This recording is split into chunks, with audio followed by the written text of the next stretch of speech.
The hospital was a symphony of controlled chaos, and Olivia Foster was a musician playing all the wrong notes. The relentless beep of a heart monitor, the frantic squeak of sneakers on linoleum, the low murmur of urgent conversations. It was a white noise that had settled deep into her bones. She was 24 and in turn drowning in a sea of white coats, trying desperately to prove she belonged here. She clutched a patient's chart to her chest like a shield, her own heartbeat a frantic rhythm against the steady drone of the machines. Her supervisor, Dr. Albright, had just snapped at her for spending too much time with an elderly patient. She was scared. Olivia had tried to explain, her voice small. Albright had just waved a dismissive hand. "They're all scared, Foster. This isn't a therapy session. Keep up." Now Olivia nervously reread her own charting for the third time, a familiar knot of insecurity tightening in her gut. What if she missed something? What if she wasn't good enough? Just as she was about to spiral, Albright appeared at her elbow again, his expression impatient. "I need you to go to the penthouse suite. Room 12A. Just check the 4 drip on the VIP and chart it. Don't touch anything else, don't talk to anyone. Just in and out." The penthouse suite. Olivia's stomach dropped. That floor was for the city's elite, the billionaires, the politicians, the ones who paid for privacy and silence. A simple task, but the pressure felt immense. "Yes, doctor," she mumbled, her hands already feeling clammy. The elevator ride up was a journey into another world. The noise of the ER faded below, replaced by a hushed, expensive silence. The air here didn't smell of antiseptic, but of something clean and faintly floral. The hallway was lined with dark wood and soft carpet that swallowed the sound of her footsteps. She felt like an intruder, her worn-out scrubs a stark contrast to the quiet luxury. Her mind was still buzzing from Albright's reprimand, her exhaustion a heavy cloak on her shoulders. She glanced down at the chart in her hand. Room 12A. But in the dim, moody lighting of the corridor, the hastily scribbled a looked like a B. Without a second thought, she pushed open the heavy door to room 12B. The room was not a hospital room. It was a dark, cavernous space dominated by a floor-to-ceiling window. The city glittered beyond the glass, a carpet of shattered diamonds against the black velvet of the night. There were no beeping machines, no sterile white walls. Only a leather armchair, a mahogany table, and silence. A profound, unnerving silence. And in the chair a man? He wasn't lying in a bed. He sat facing the window, his form a sharp silhouette against the skyline. He wore a dark silk robe, and even from across the room, she could see the white bandage stark against the fabric on his shoulder. He wasn't a patient. He was a predator resting in its lair. As the door clicked softly shut behind her, he turned his head. Slowly. Deliberately. His eyes found hers in the dimness, and Olivia froze completely, her stethoscope suddenly feeling like a child's toy. Her mind screamed. Wrong room. Wrong room. Get out. She opened her mouth to stammer an apology, to turn and flee back to the safety of the loud, messy world she knew. But before she could make a sound, his voice filled the stillness. It was low, calm, and laced with something as cold and hard as steel. You're late. The words hit her like a physical blow, rooting her to the spot. Late? She wasn't late. She wasn't supposed to be here at all. Her brain struggled to catch up, her mouth opening and closing like a fish. I'm so sorry, she stammered, the words a weak whisper in the cavernous room. I think I have the wrong room. I was looking for 12A. The man didn't move, but his eyes tracked her every flicker of panic. They were dark, intelligent, and held a stillness that was far more terrifying than anger. He wasn't just looking at her, he was dissecting her. He saw the cheap scrubs, the tremor in her hands, the way she clutched her stethoscope like a crucifix against a vampire. From the shadows near the door, 2 other men stood, their presence as solid and silent as statues. They hadn't been there a second ago. Or had they? He waved a hand, a small, dismissive gesture that silenced her apology before it could fully form. You're here now, he said, his voice a low rumble. Check my vitals. It wasn't a request. It was an order, delivered with the casual authority of a man who had never been told no. Every rule in the hospital handbook screamed at her to refuse, to report this, to run. But her feet wouldn't move. Trapped between her professional duty to a patient, any patient, and the primal instinct screaming that this man was dangerous, her duty won. It was all she had. She took a tentative step forward, then another, until she was standing before his chair. The air around him was different, charged with a quiet power that made her skin prickle. Her hands trembled as she pulled the blood pressure cuff from her bag. He remained perfectly still, his breathing even and controlled, a stark contrast to the frantic hammering in her own chest. She could feel his gaze on her face, on her hands, as she wrapped the cuff around his arm. His skin was warm beneath her cold, fumbling fingers. As she pressed the stethoscope to his chest, the world narrowed to the steady, strong beat of his heart. Thump thump. Thump thump. It was the calmest thing in the room. Just then, the door swung open and a frantic, older man in a doctor's coat burst in. "Mr. Nash, what is going on? Who is this?" he demanded, his eyes landing on Olivia with fury. "Security!" But the man in the chair, Mr. Nash, simply raised his gaze to the doctor. He said nothing. He didn't have to. The doctor's anger dissolved instantly, replaced by a pale, sweating fear. He stammered an apology and backed out of the room, pulling the door quietly shut. Olivia finished her work, her movements now clipped and efficient, her only thought to finish and escape. She scribbled his perfect vitals onto her notepad, her professionalism a thin shield against the sheer strangeness of the situation. "I'm done," she said, her voice barely audible. She turned to leave, her eyes fixed on the door, on freedom. "Don't go." The words stopped her again, cold and final. She turned back to face him, her heart sinking. He hadn't moved, but the quiet intrigue in his eyes had been replaced by something else. Something possessive. "I want you to stay," Theodore Nash said, his voice leaving no room for argument. "You'll be my nurse from now on." Olivia stared at him, speechless, caught in a nightmare she couldn't wake from. As if on silent command, the two guards moved, their large bodies shifting to block the doorway. The soft click of the lock echoed in the profound silence. She wasn't being asked. She was being told. Her world had shrunk to the four walls of this silent, opulent room. The first few hours passed in a blur of numb terror. Her phone was taken, not forcefully, but with a calm request that felt more threatening than any command. A call was made. Her supervisor, Dr. Albright, was informed that Olivia Foster had accepted a highly paid private nursing position, effective immediately. Just like that, her old life was severed with a single, quiet phone call. She was no longer an overworked intern, she was a captive. Her days became a strange, suffocating routine dictated by Theodore Nash. He slept little, spending most of his time in that armchair by the window, a silent sentinel watching over his city. Her job was simple: monitor his vitals, administer his medication, and change the dressing on his shoulder. The first time she tended to the wound, her hands shook so badly she almost dropped the sterile gauze. It wasn't a clean, surgical incision. It was a deep, vicious gash, the kind of injury a knife leaves when it's used with intent. He watched her every move, his dark eyes unblinking as she cleaned the angry red edges of his skin. He didn't flinch, didn't even breathe a little harder as the antiseptic stung. His control was absolute, and it terrified her. "Why did you become a nurse?" he asked one afternoon, his voice cutting through the heavy silence. Olivia's fingers paused over a roll of medical tape. "I wanted to help people," she answered, her voice tight. "An admirable, if naive, ambition." He shifted slightly in his chair. "Do you enjoy it? Being overlooked, underpaid, cleaning up after the sick and the dying?" She flinched, the question hitting a nerve she didn't want him to see. "My work is important," she said, focusing on smoothing the bandage over his shoulder.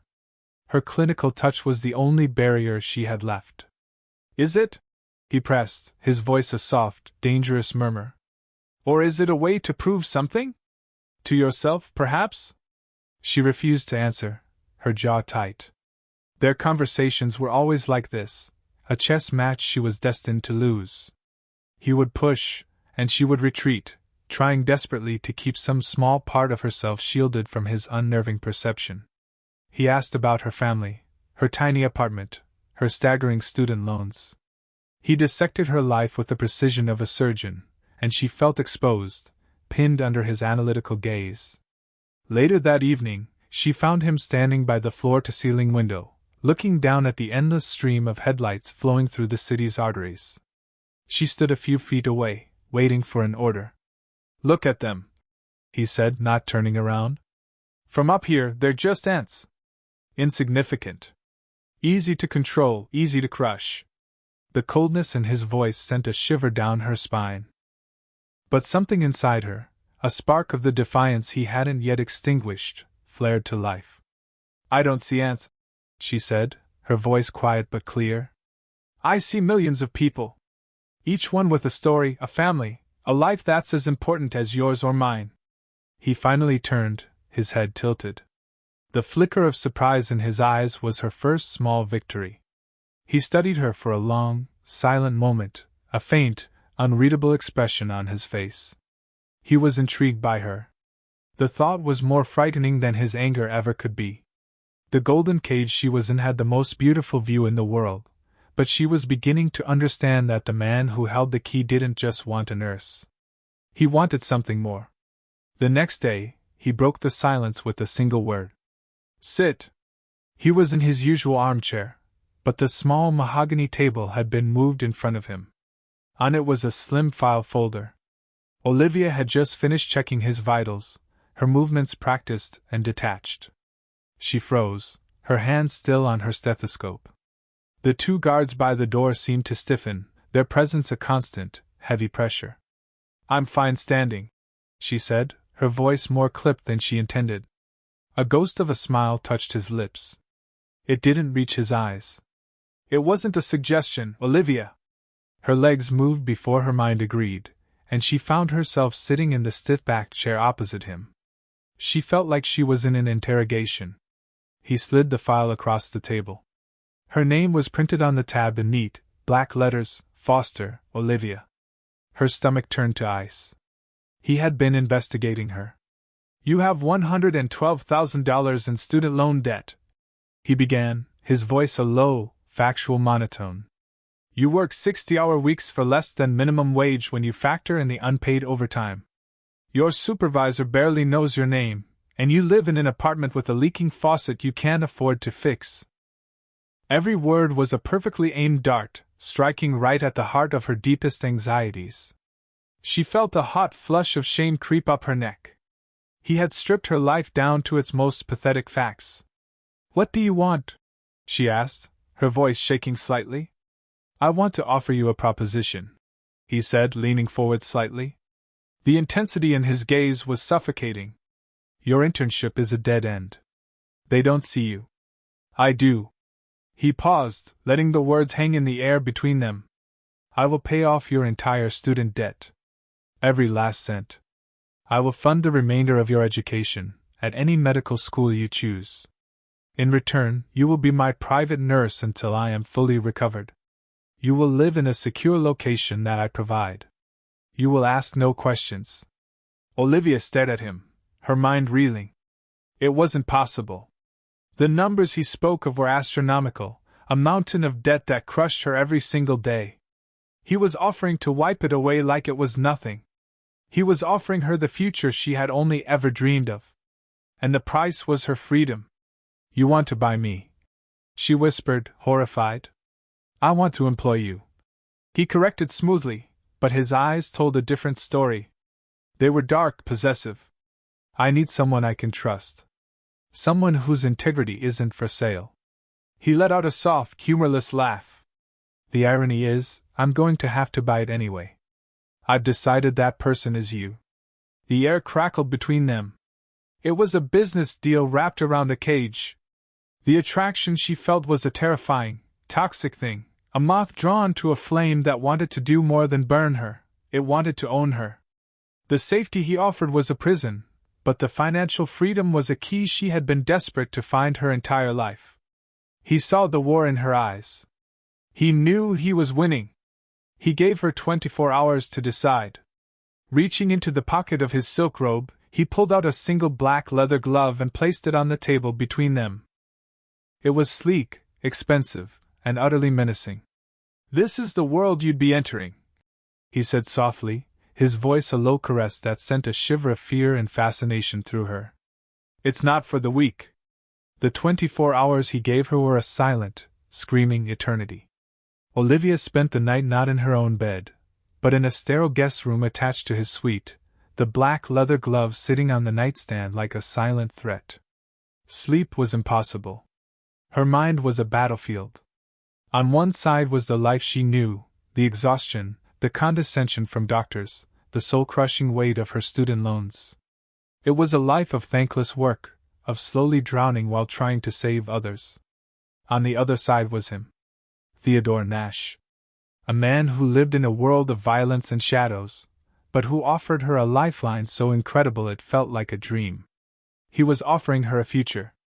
A prison, yes, but a future free from the constant, grinding worry that was her only companion. By dawn, a cold, hard clarity had settled over her. Her old life was already gone. He had seen to that with a single phone call. Dr. Albright thought she had quit for a better offer. There was no going back to being the overlooked intern. The choice wasn't whether to accept his deal, but how to survive it. She would not be a possession. She would not be a victim. If she was going to step into his world, she would do it on her own terms. She picked up the glove. It was cool and smooth against her skin. Taking a deep breath, she walked out of the guest room and back into the main suite. He was there, of course, sitting in his armchair by the window as if he hadn't moved all night. He turned his head as she approached, his expression unreadable. Olivia stopped in front of him, her heart hammering against her ribs, but she kept her chin high. "I've made my decision." He simply waited, his stillness a challenge. "I will accept your offer," she said, her voice steadier than she felt. She saw a flicker of satisfaction in his eyes, but it vanished as she continued. "But I have conditions." His eyebrows lifted slightly, the first sign of genuine surprise she had ever seen on his face. "First," she began, her gaze unwavering, "I am a nurse. A healer. My job is to preserve life. I will not be involved in, or a witness to, any violence. I will not patch up men you send into a fight." She paused, letting the words sink in. He said nothing, just watched her, his head tilted in appraisal. "Second, my duties are strictly medical. I am your nurse, not your assistant, not your confidant, not anything else. You will respect that boundary. And third?" he prompted, his voice a low murmur. "Third," she said, the word coming out sharp and final. "When you are fully healed, when I decide you no longer require my medical services, I am free to go. The deal is finished. No strings attached. You and your men will leave me alone, for good." The silence that followed was the most terrifying of all. He studied her, his dark eyes searching her face as if trying to solve a complex puzzle. She expected anger, a cold dismissal, perhaps even a threat. She had just laid down the law to a man who probably owned the law. Instead, a slow, dangerous smile spread across his lips. It didn't reach his eyes, but it changed the entire atmosphere of the room. He wasn't angry. He was intrigued. He was enjoying this. "Your terms are acceptable, Nurse Foster," he said. The relief that washed over her was so intense it almost made her knees buckle. She had done it. She had pushed back, and she had won. A small sliver of control was now hers. "You have 1 hour," he said, his tone shifting back to business. "One of my men will escort you to your apartment. Pack a small bag. Only the essentials." The ride back to her building was silent and surreal, a large, stone-faced man driving her through the city she no longer recognized as her own. Her apartment, once her only sanctuary, now felt small and pathetic. The leaking faucet dripped a sad, steady rhythm in the sink. A stack of bills sat on the counter mocking her. She packed a bag with numb efficiency, a few sets of clothes, toiletries, a textbook she couldn't bear to leave behind. She took one last look at the life she was leaving, a life of struggle and quiet desperation. Then she closed the door without looking back and stepped into the waiting black car. The door shut behind her with a solid, final thud, sealing her inside his world. The safe house was beautiful in the way a perfect, sterile trap is beautiful. It was a modern glass box perched on the edge of the Hudson River, the water a dark, churning slate gray outside the panoramic windows. There was no city noise here, only the cry of gulls and the whisper of the wind. Olivia had a luxurious bedroom, meals prepared by a silent housekeeper, and all the medical supplies she could ever need. But the silence was deafening, and the 2 guards who patrolled the grounds were a constant reminder that this wasn't a retreat. It was a cage. Theodore's recovery was progressing quickly.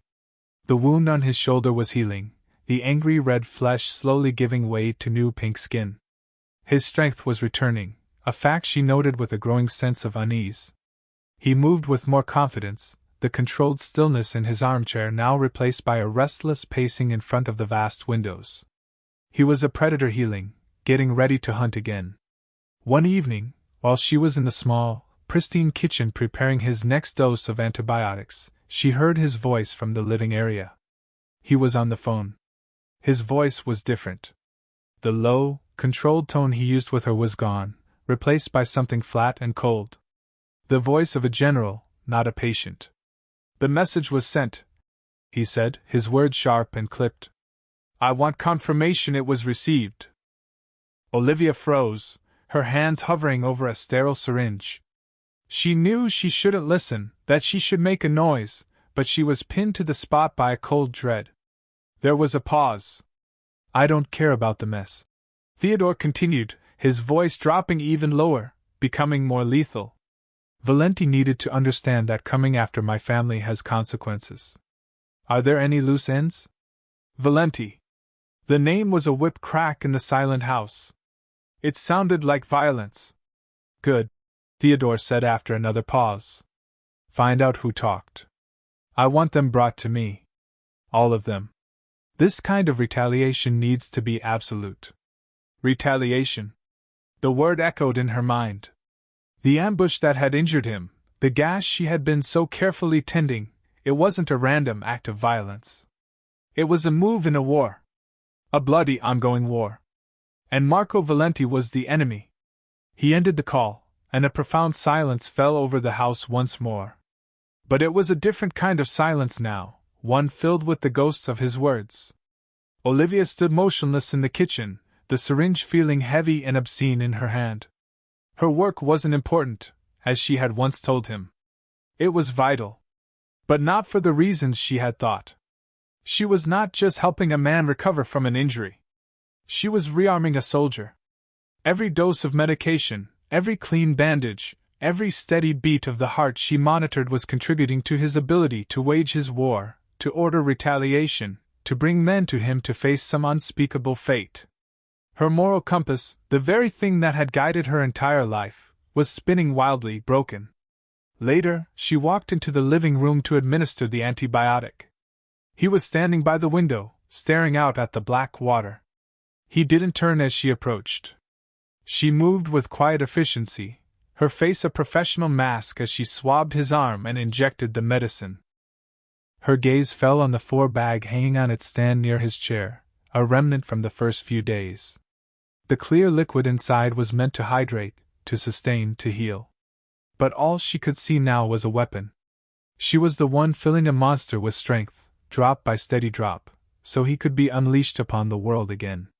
The line between healer and accomplice had just vanished completely. He was leaving. The words were delivered with the same cool detachment he used for every other command.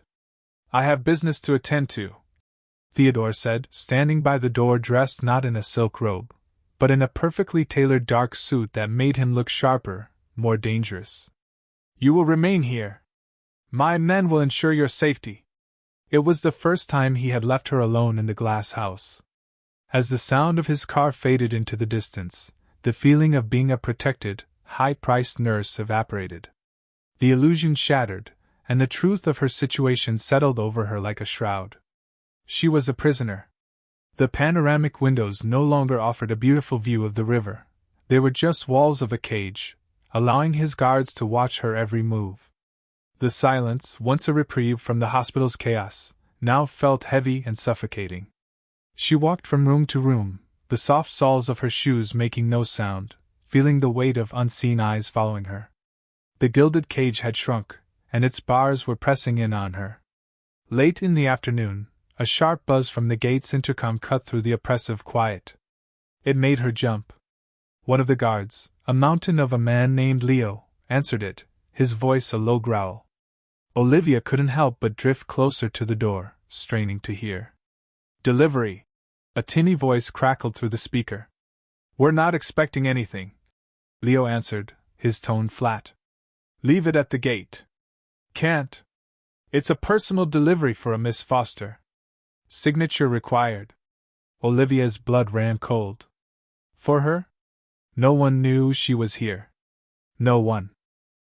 A cold knot of fear tightened in her stomach. "She isn't available," Leo said, his voice leaving no room for argument. "Leave the property now." The line went dead.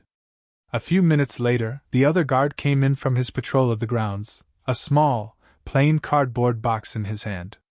"He left this by the road," he said to Leo. Leo took the box, his expression grim. He placed it on the kitchen counter and carefully sliced it open with a pocket knife.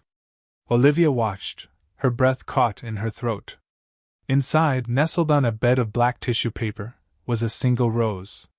It was dead, its petals withered and brown, its stem brittle and thorny. It looked like something dug up from a grave. The guards exchanged a look, a quick, dark glance that told Olivia everything she needed to know. This wasn't a prank. It was a message. Theodore returned after nightfall. The headlights of his car sliced through the darkness, and Olivia felt a strange mix of dread and relief. He walked in, his face a mask of stone, and immediately saw the dead rose sitting on the counter where the guards had left it. He stopped. For the first time, she saw his control splinter. His jaw tightened, and a look of such cold, murderous rage flashed in his eyes that it stole the air from her lungs. It wasn't directed at her. It was something far more terrifying, a possessive, primal fury for the threat that had dared to touch his territory, to name his nurse. He looked from the dead flower to Olivia, and his gaze was like a brand claiming her. He walked over to her, his steps silent and deliberate, until he was standing directly in front of her. He didn't touch her, but she felt pinned by the sheer force of his presence. "No," he said, his voice a low, lethal whisper that was more frightening than any shout. "You stay by my side. Always." The move was sudden and silent. One moment she was in the sterile glass house, the next she was being ushered into the back of a black car, the city lights blurring past the tinted windows. They didn't go to another pristine safe house. They went downtown, to a place with no sign, just a heavy black door in a brick alley.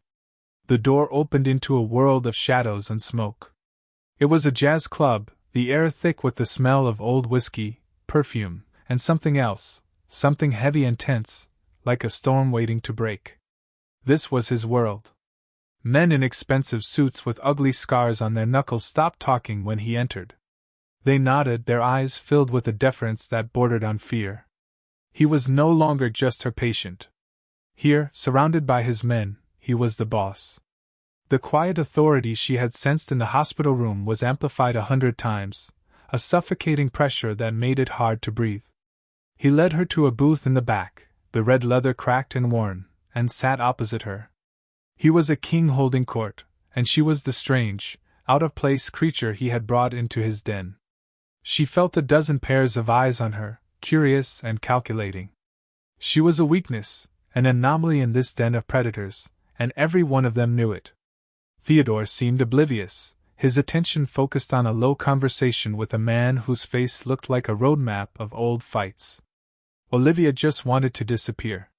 She clutched her medical bag on her lap, the familiar weight of it the only comfort she had.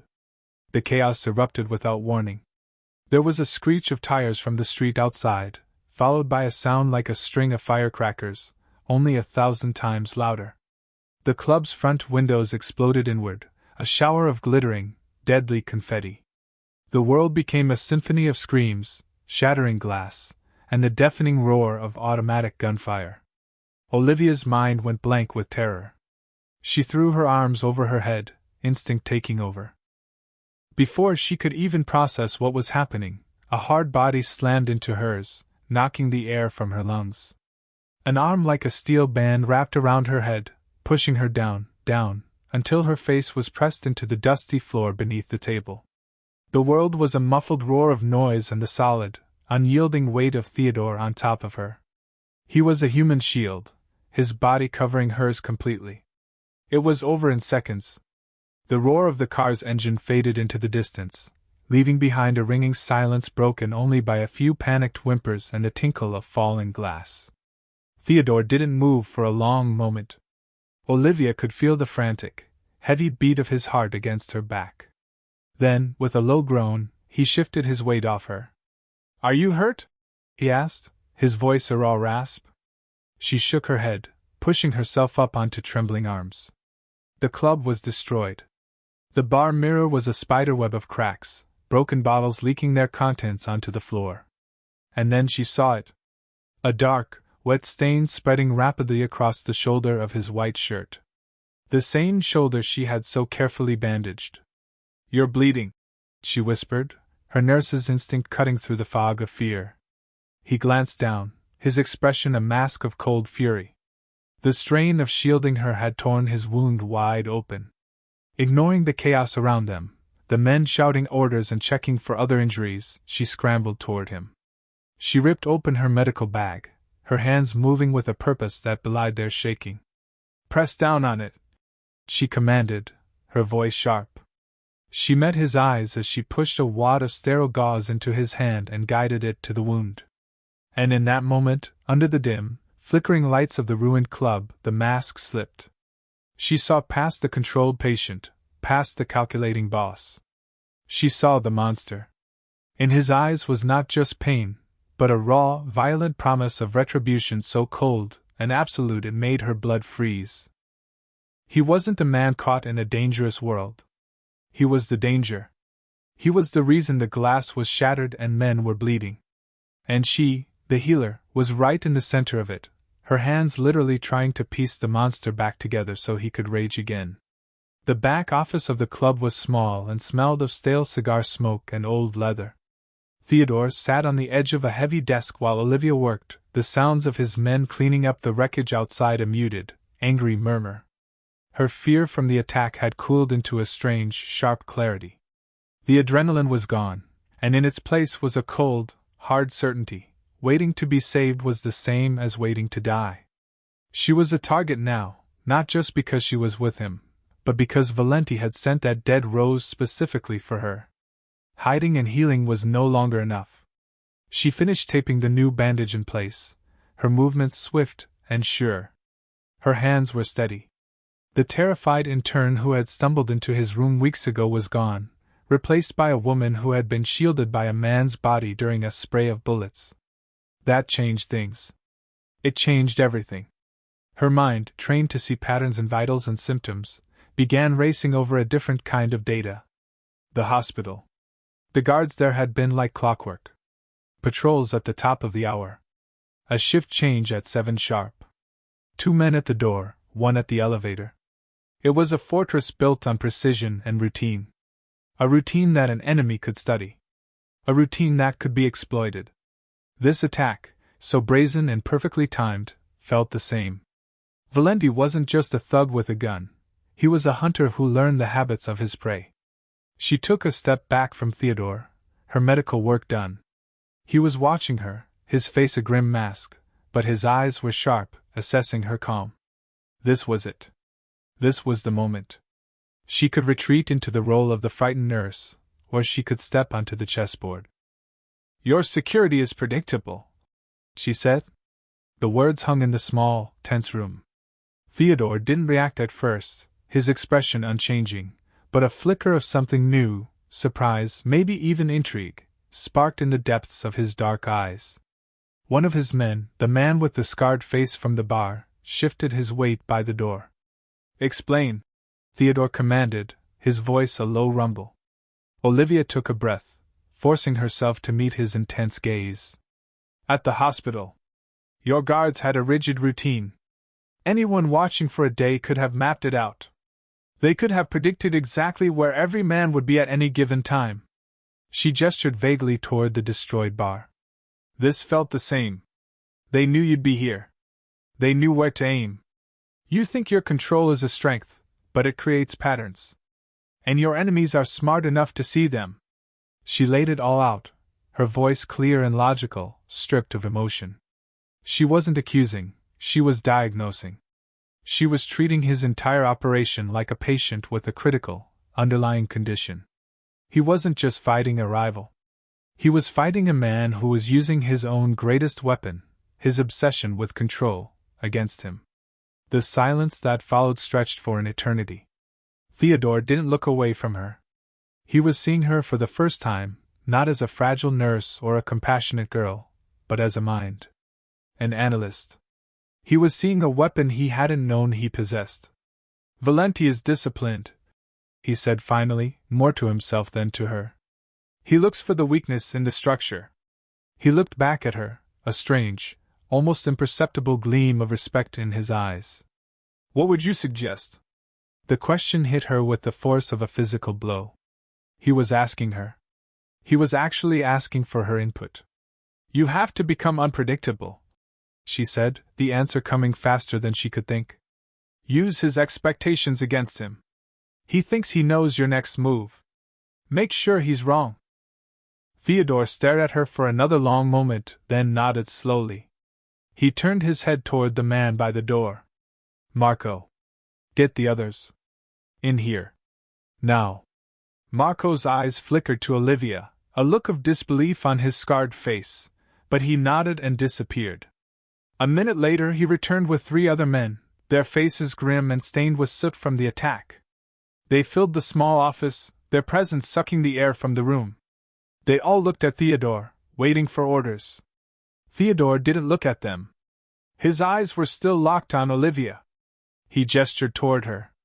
"She has an idea," he said, his voice cold and commanding, leaving no room for argument. "Listen to her." Olivia's heart hammered against her ribs. She stood in the center of the room, surrounded by 4 of the city's most dangerous men, their collective gaze fixed on her. She was no longer just a nurse.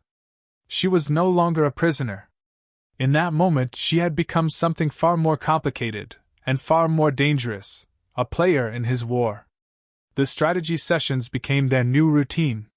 Huddled in the smoky back office, surrounded by men who smelled of gunpowder and stale whiskey, Olivia felt like a ghost haunting a secret meeting. They listened to her now.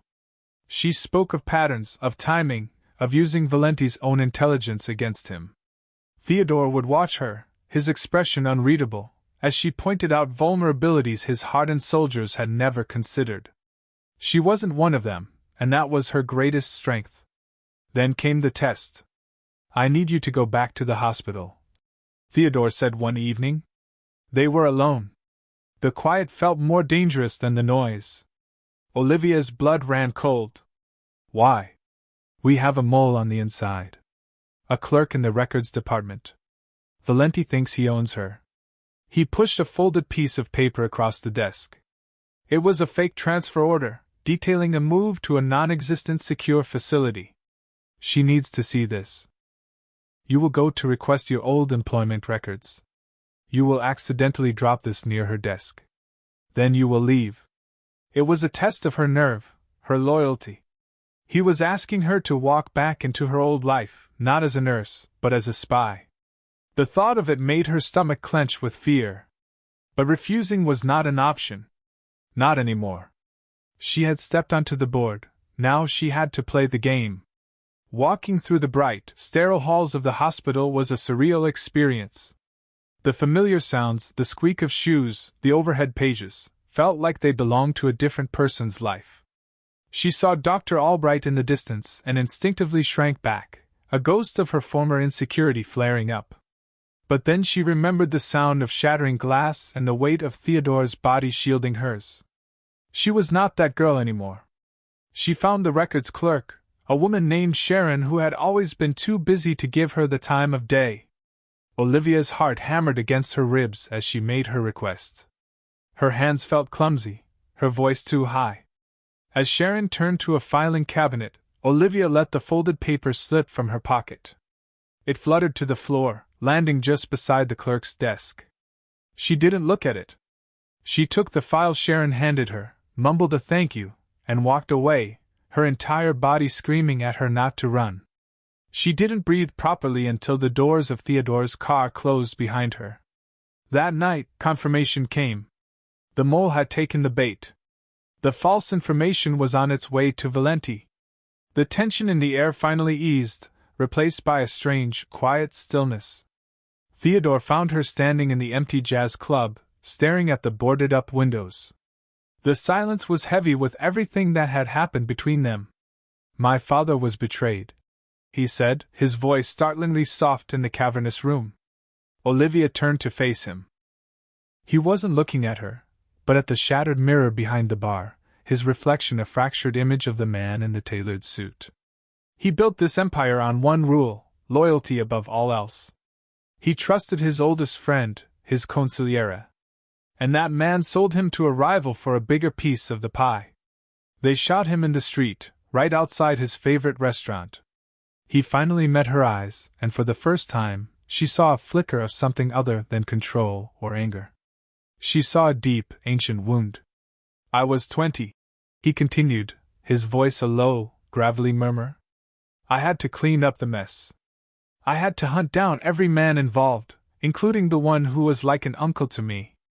I learned that day that trust is the most expensive commodity in the world. And betrayal is the only sin that can't be forgiven." He was giving her a piece of himself. A reason. It wasn't an excuse for the man he had become, but it was an explanation. He had built his walls of control and predictability to protect himself from the chaos that had stolen his father. Olivia felt an unexpected pang of empathy for the boy who had been forced to become a monster. It was a dangerous feeling, one that tangled itself around the fear and the reluctant attraction she already felt. The trust between them was no longer just a business arrangement. It had become something fragile, terrifying, and undeniably real. He had trusted her with his plan, and she had succeeded. Now, he was trusting her with his past. And in the ruins of his club, surrounded by the evidence of his violent world, Olivia felt the ground shift beneath her feet.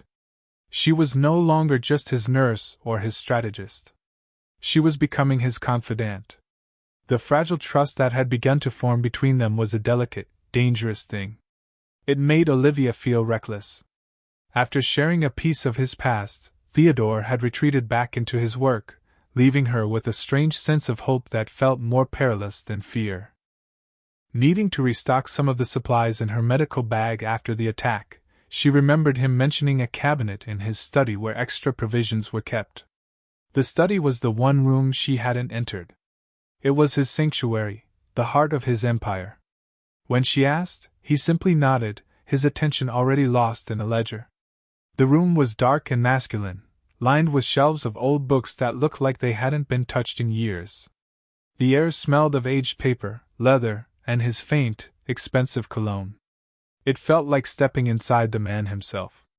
She found the medical cabinet easily enough, its shelves neatly organized with boxes of gauze, antiseptics, and sterile wraps. But as she reached for a box, she noticed the drawer beneath it was slightly ajar. Her nurse's instinct for order and tidiness took over. Annoyed by the imperfection, she pushed it closed. Her fingers brushed against a file folder that had been wedged inside, preventing the drawer from shutting properly. On the tab, in neat black typed letters, was her name. Foster, Olivia. A cold dread washed over her, immediate and absolute. Why would he have a formal file on her? Her hand trembled as she pulled it out. It felt heavy, filled with secrets she suddenly wasn't sure she wanted to know. But she had to. She opened it. The first page was a detailed background check. Her date of birth, her parents' address, her social security number. Then came the financials. $112,453 in student loan debt. Her abysmal intern's salary. The late payment on her credit card last month. Every single word he had spoken in that hospital room, the ones that had stripped her life down to its most pathetic facts, were all here.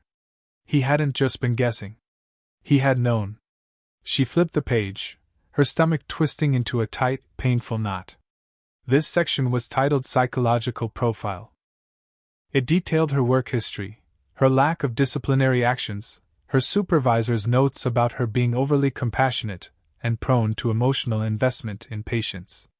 It highlighted her integrity, her fierce sense of duty, her deep-seated need to prove her own worth. He hadn't just seen her. He had studied her, analyzed her, dissected her virtues and catalogued them like exploitable assets. The feeling of being understood, of being seen by him, curdled into the foul, bitter taste of violation. But it was the last page that shattered her completely. It was a floor plan of the hospital's penthouse suite. Room 12A was circled in red. And beneath it, a small, handwritten note in sharp, black ink. The handwriting was his. She knew it instantly from the notes he sometimes left for his men. Subject O. Foster on duty, 10 p.m. shift. Ensure room 12A is inaccessible. Divert to 12B. The note was dated 1 week before she had ever laid eyes on him. The air left her lungs in a silent gasp. It wasn't a mistake. It wasn't an accident. It wasn't fate. It was a trap. A carefully designed, meticulously executed test. He hadn't stumbled upon her. He had hunted her. He had chosen her from a list, vetted her like an employee, and then orchestrated the entire encounter to see if she would pass his sick, twisted examination. Every moment since she pushed open that door, his surprise, his offer, even his confession about his father, it was all a lie, built on a foundation of pure manipulation. The fragile trust didn't just break. It exploded, leaving behind razor-sharp shards that sliced through every memory she had of him. The warmth she had started to feel for him turned to ice in her veins. She stood there in the silence of his study, the evidence of his profound betrayal cold and heavy in her hands. Slowly, deliberately, she slid the papers back into the file. Her movements were precise, devoid of the shaking that had gripped her moments before. She placed the file back in the drawer and pushed it closed until it clicked shut, the sound unnaturally loud in the quiet room. A cold, quiet fury replaced any fear or affection she had ever felt for him. Her face settled into a calm, blank mask. The game was over. And he had no idea that she finally knew all the rules. She walked out of the study, the file held tight in her hand. The smooth, cool cardboard felt like a slab of ice against her skin. Every step she took was deliberate, silent on the thick rugs of the jazz club's back rooms. Her heart was not racing. It was beating with a slow, cold, heavy rhythm, like a funeral drum. The terrified girl was gone. The compassionate nurse was gone. All that was left was a quiet, white-hot fury. He was in the main room, standing by the bar and surveying the damage from the attack, a glass of amber liquid in his hand. He didn't hear her approach. She stopped a few feet away, waiting for him to sense her presence. When he finally turned, his eyes held a question. He saw her face, calm and blank, and the question died, replaced by a flicker of wariness. Without a word, Olivia walked to the small, round table where they had first sat. She placed the file on its surface. The sound of it hitting the wood was not loud, but in the tense silence, it echoed like a gunshot. Theodore's gaze dropped to the file, then rose back to her face. He didn't move. He simply waited. "You didn't find me by chance," she said. Her voice was level, devoid of any tremor, any emotion at all. It was the voice of a stranger. "You hunted me." He didn't deny it. He didn't even flinch. His expression remained a mask of stone as he walked over to the table, his eyes never leaving hers. He looked at the file, then back at her, a slow, almost imperceptible nod his only confession. "I needed to be sure," he said, his voice a low rumble. The calmness of his admission was more insulting than any lie could have been. Sure of what? She asked, her voice dangerously soft. That I was desperate enough? That my integrity could be tested like a lab rat's? I needed someone who wasn't already a part of my world. He explained, his tone infuriatingly reasonable. Someone whose character was unshakable. It was a necessary precaution. I had to know who I was bringing into my life. I had to know if you were strong enough. Every word was a twisting knife. He thought it was a compliment. He was telling her he chose her for her virtues, but she heard the real truth. He had seen her goodness as a tool to be used, a quality to be exploited for his own purposes. The fragile trust, the piece of his past he had shared, it was all part of the test. A calculated move to secure her loyalty. You didn't test my strength, she whispered, the ice in her voice finally starting to crack. You violated my life. You read my files, you studied my weaknesses, you used my debt and my desperation to stage a little play in a hospital room. You didn't see a person. You saw a variable you needed to control. He finally had the decency to look away, his gaze falling to the file on the table. It was the only way I could be certain I could trust you. Trust? A short, bitter laugh escaped her lips. You don't know the first thing about trust. Trust is earned. It isn't manufactured in a test you orchestrate from the shadows. She took a deep breath, the cold fury solidifying into a final, unbreakable resolve. The deal is off, she said, the words sharp and final. His head snapped back up, his eyes locking on hers. For the first time, she saw a crack in his composure, a flicker of genuine shock. You've paid my debt, and I've helped you heal. I've even helped you hunt your rival. She continued, her voice gaining strength with every word. I will see this through, because I will not leave a target on my own back. But as soon as Valenti is dealt with, I'm gone. Our contract is void. And you will never, ever see me again. The space between them was no longer filled with tension or attraction. It was a chasm, a vast and empty wasteland of his lies. He stared at her, seeing not the nurse he had chosen, but a woman he had completely underestimated. The game was over, and she had just flipped the board. The days that followed were cold and silent. The fragile connection that had grown between them was gone, replaced by a brittle, professional courtesy that was worse than any argument. Olivia did her job. She checked his vitals, changed his dressings, and spoke only when medically necessary. She moved through his world like a ghost, her face a calm, unreadable mask. She was waiting for the final move, for the moment she could finally walk away from the ashes of his lies. The moment came on a Tuesday night. Theodore called her into the study, the same room where she had discovered the truth. He had a map of the city spread across the desk. Valenti took the bait, he said, his voice flat and devoid of emotion. He pointed to a location on the map. The false transfer order you planted leads him to believe I'm being moved to a private clinic for recovery. He plans to intercept the transport here. He then pointed to another spot. But I won't be in the transport. I'll be here. His finger landed on the hospital. Her hospital. I have a follow-up appointment tomorrow night. A real one. The mole confirmed Valenti sees it as the perfect opportunity. An assassination inside the hospital garage. Clean. Contained. Olivia felt a cold knot form in her stomach. He was using the hospital, her place of healing, as a hunting ground. He was turning it into a trap. And your men will be waiting for him, she stated.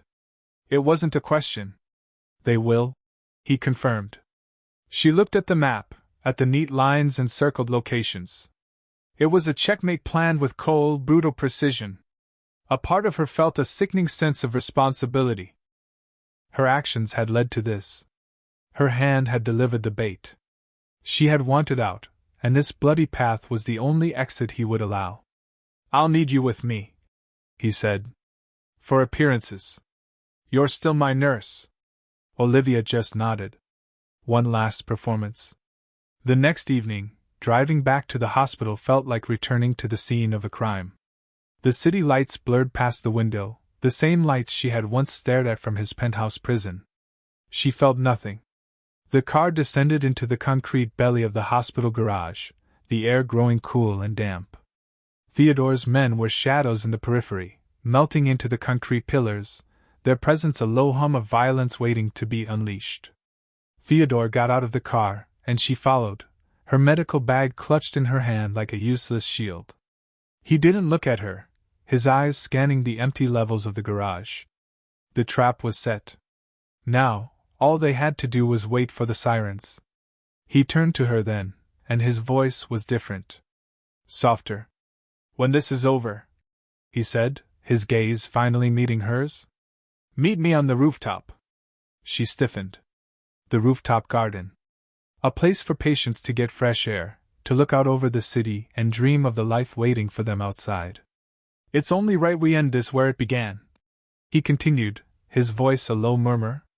It wasn't an order. For the first time, it was a request. He was giving her a choice. And she made it. All right, she said, her voice clear and steady. She would meet him. Not for him, but for her. She had a final move to make in their game, and it would happen on that rooftop, with the entire city as her witness. He nodded once, a flicker of something unreadable in his eyes, before turning and walking toward the elevators, leaving her to wait for the sounds of his war to begin. The first siren was a faint, distant cry that sliced through the sterile silence of the garage. Then another joined it, and another, until the air vibrated with a rising chorus of alarms. The trap had been sprung. Down in the concrete maze, Theodore's war was ending. For Olivia, a different kind of battle was about to begin. She didn't wait for an all-clear. She turned and walked to the staff elevator, her footsteps echoing in the empty space. The ride up was a slow, quiet ascent, each floor a layer of her old life falling away. She wasn't the scared intern anymore. She wasn't the captive nurse. She was just Olivia, and she was going to get her life back. The rooftop garden was cold.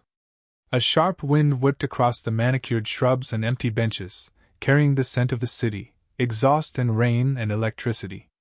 Below, Manhattan glittered, a breathtaking carpet of indifferent lights. He was already there, standing at the edge, his back to her. He was a dark silhouette against the skyline, just as he had been the first time she saw him. A predator in his domain. But she wasn't prey anymore. He turned as she approached, the wail of the sirens a fitting soundtrack to their final confrontation. His face was a mask of stone, but his eyes were burning with an intensity that no longer frightened her. It's done, he said, his voice a low rumble against the wind. Valenti is finished. You're safe now. I was never safe with you, she replied, her own voice clear and steady. She stopped a few feet from him, the chasm between them wider than the city streets below. Stay with me, Olivia, he said. It wasn't a plea, it was a statement of fact, of what he believed was the only logical outcome. I can give you anything. A life without fear, without debt. Anything you want. She looked at this powerful, broken man who built his world on control and thought he could buy hers. The last vestiges of her fear, of her twisted attraction, dissolved into a cold, hard certainty. You still don't get it, she said, a sad, bitter smile touching her lips. You think this is about money or safety? She took a step closer, her gaze unwavering. You don't get to choose me. You don't get to test me, or buy me, or own me. His jaw tightened, a flicker of disbelief in his eyes. He was losing control, and he didn't know why. My life is mine, she continued, her voice rising with a strength she never knew she possessed. It's messy and difficult and full of student loans, but it is mine. And I choose a life without you in it. That life will break you, he bit out, a hint of desperation in his tone. That world will never see you, never value you. Maybe, she conceded, the wind whipping a strand of hair across her face. But I would rather be broken and free than be your beautiful, caged thing. She saw the story of his father in his eyes, the obsession with loyalty, and the terror of betrayal. And she used it. You talk about honor. About codes. If you have any of the honor you pretend to have, you will let me walk away. You will prove that you are not the monster everyone thinks you are, and you will let me go. It was the final move, the one he never saw coming. She had taken his entire world, with all its rules and violence, and turned it against him. He stared at her, the sirens below fading into a dull hum. The powerful Mafia boss, the man who controlled a slice of the city, was defeated. Not by a rival's bullet, but by a nurse's choice. He said nothing. He didn't have to. The answer was in the sudden, hollow emptiness of his eyes. Olivia held his gaze for one last second, then turned her back on him and walked toward the elevator. She didn't run. She didn't look back. With every step, she felt the weight of his world falling from her shoulders. She pressed the button, and as the steel doors slid open, she knew he was still watching her. He stood alone on the rooftop, a king in his lonely, glittering kingdom, and for the first time in his life, he honored someone else's choice. The elevator doors slid shut, encasing her in a silent metal box. The descent was smooth and swift, a quiet fall from the sky. With every floor they passed, Olivia felt lighter, as if she were shedding an invisible weight she had been carrying for months. She had walked onto that rooftop a prisoner, and she was leaving a free woman. When the doors opened onto the main lobby, the bright, sterile lights felt like a welcome. The air smelled of antiseptic and floor polish, the familiar scent of a life she had chosen, a life she was now choosing again. She walked across the polished linoleum, her footsteps sure and steady. No one looked at her twice, but for the first time in a long time, she didn't feel invisible. She felt solid, real, the master of her own small universe. She pushed through the glass doors and stepped out into the cool night air. The city sounds rushed in to meet her, the rumble of a passing bus, the distant chatter of voices, the relentless hum of a million lives being lived. It was a symphony of normalcy, and it was the most beautiful music she had ever heard. She raised her hand, and a yellow cab, as if summoned by magic, pulled over to the curb. She got in, gave the driver her address, and leaned back against the cracked vinyl seat. She didn't look back at the hospital, a gleaming tower of glass and secrets. It was already part of her past. The cab driver had the radio on, a low murmur of a late-night news report. Details are still emerging regarding a major incident in the parking garage of Midtown General Hospital. The reporter's voice droned. Police are calling it a targeted, gang-related confrontation, resulting in multiple arrests. The alleged head of the Valenti crime family, Marco Valenti, is reportedly in custody. The words washed over Olivia, distant and impersonal, like a story about someone else's world. Because it was. Theodore's war was over. His kingdom was secure. And he was alone in it. When the cab pulled up to her shabby apartment building, she paid the driver with a crisp bill and a genuine smile. She walked up the 3 flights of stairs, the familiar scent of dust and her neighbors cooking a welcome home. She slid her key into her own lock, a simple, mundane action that felt like a profound declaration of independence. The door swung open into the small, dark space. It was exactly as she had left it, a life paused mid-sentence. A stack of mail lay on the floor, and the faucet in the kitchen sink was still dripping its slow, steady rhythm. But it felt different. It wasn't a cage of financial struggle anymore. It was a sanctuary. Her sanctuary. She walked to the window and looked out, not at a glittering skyline, but at the brick wall of the building next door. It was the most beautiful view in the world. She pulled out her phone, her fingers trembling slightly as she opened her banking app. The screen loaded, and she stopped breathing. The numbers were staggering. Her student loan account read 0. Her savings account, which had always hovered near empty, now held a balance with more zeros than she had ever seen in one place. It was real. The severance pay for a job in hell. But it wasn't a bribe. It wasn't a chain. It was just money. It couldn't buy her silence or her loyalty, but it could buy her a future. It could fix her faucet. A single tear slid down her cheek, but it wasn't a tear of sadness or fear. It was a tear of relief, so pure and cleansing it felt like a baptism. The insecure girl who had been drowning in debt and self-doubt was gone, burned away in the fire of the last few weeks. She had faced down a monster and had not become one. She had walked into his world and had walked out on her own terms. The steady drip, drip, drip from the kitchen was no longer the sound of her failure. It was the sound of freedom.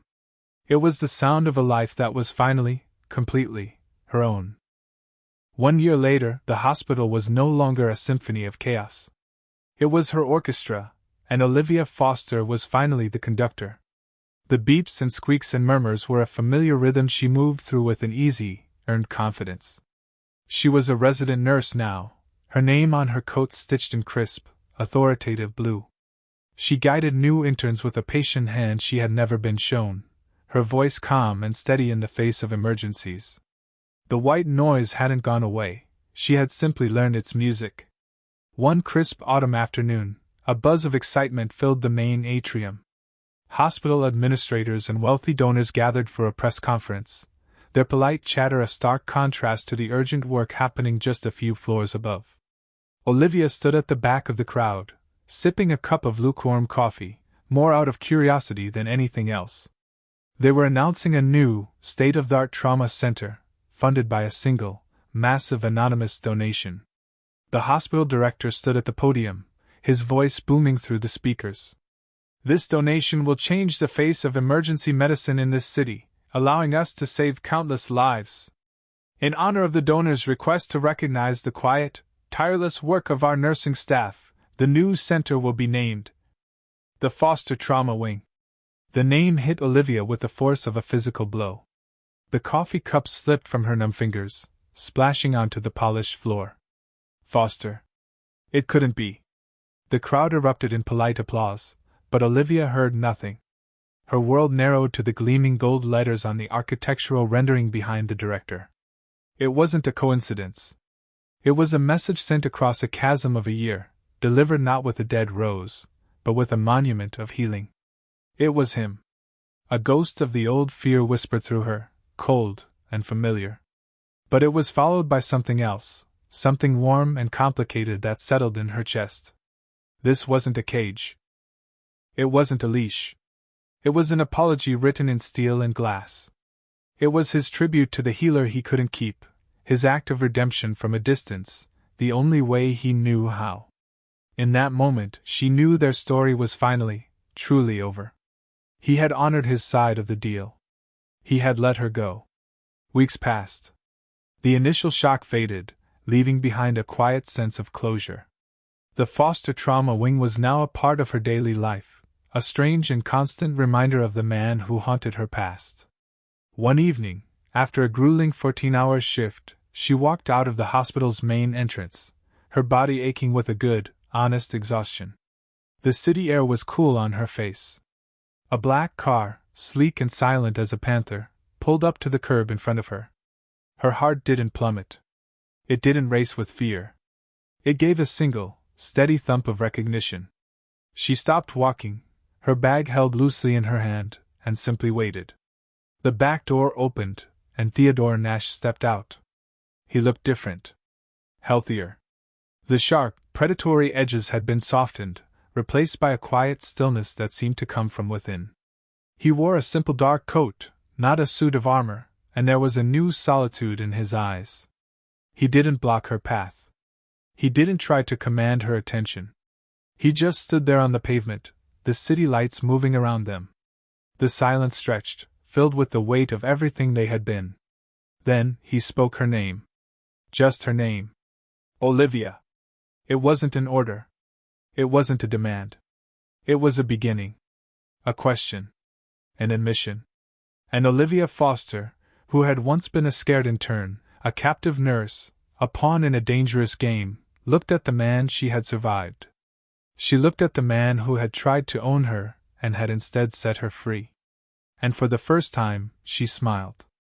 It wasn't a smile of fear, or forgiveness, or attraction.